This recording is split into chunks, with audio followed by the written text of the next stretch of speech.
this very, very, and it is a short amount of time, but in a fight, in a gunfight especially, that's an eternity. So if I'm 0.2 of a second faster than you, I can have a chance. So I wanted to know that. And again, I think it goes back to just kind of my personality where it's like, yeah, okay, that's, I want to know exactly what I'm doing. I want to know exactly what's going on. How am I performing? Am I getting a little bit faster? Is there a way I can move my gear this way or that way, or do something just a little bit different to gain that 1/10 or 0.2 of a second edge? And I wanted to have a system that could show me that. And so I kind of, start the process. I'd never invented anything before, so that was kind of different. And so, you go on Google and you do the Google patent searches and all this stuff, because obviously if somebody else has something like that, you don't want to reinvent the wheel. Right. So, I was doing the Google searches. I was talking to some friends of mine that, guys, GRS guys for the agency, some CAG dudes, some guys that had really done a lot of shooting and things like that. And I asked them, do you think this is a good idea? You think people would buy it? That whole kind of thing, the viability of the product. And they all were like, no, I think it's a good idea. It'd be good information for people to have, and people would like it. And there was no other system available at that time. That was probably like 2014, maybe 2015, in that range.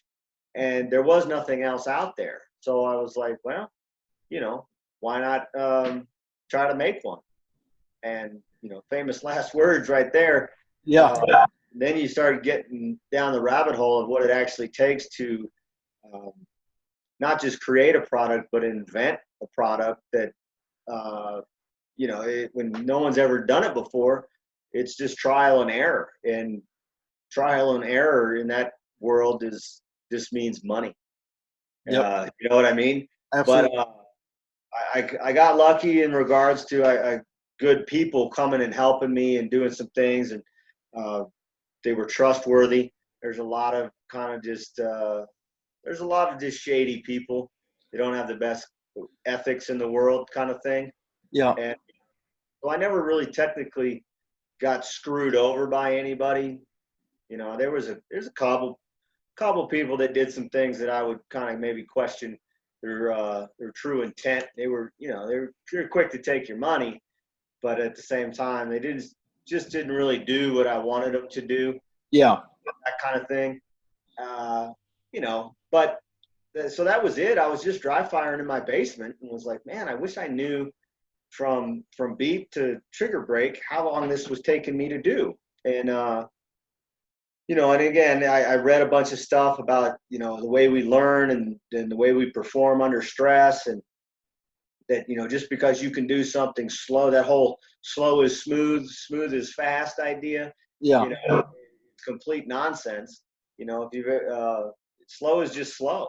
And just because you can do something slowly, that doesn't mean you can do it quickly or at full speed. You need to start that way. You need to start pretty slow and methodical, but you need to build on that speed. You have to push yourself to go faster.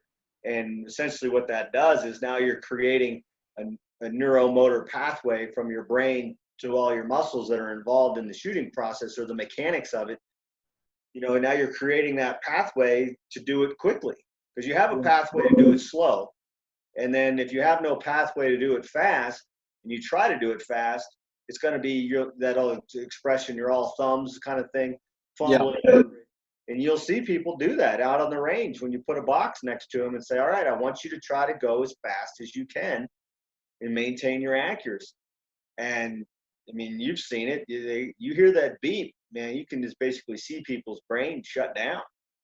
And they're like, and they start making all kinds of mechanical mistakes, just weapons manipulation mistakes. And then they get, that stress just kicks in and they don't know what to do. And they're like, well, I've been taking forever to do this. I'm just going to pull the trigger and see what happens.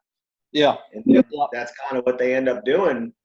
Well, and I'll say too, one of the things that going on the slow is smooth, smooth is fast is, what is your definition of slow? And that's why I try to tell people, because when they use it, well, you have to do it slow and practice slow. Okay, but maybe your slow is different than mine. your slow is 8 seconds. My slow is 2 seconds. Or, you Right. know what I mean? Something to that effect. You just have to increase what the slow is. Don't get focused on, well, I can take 10 seconds to get the pistol out of my holster. You probably shouldn't. So, Right.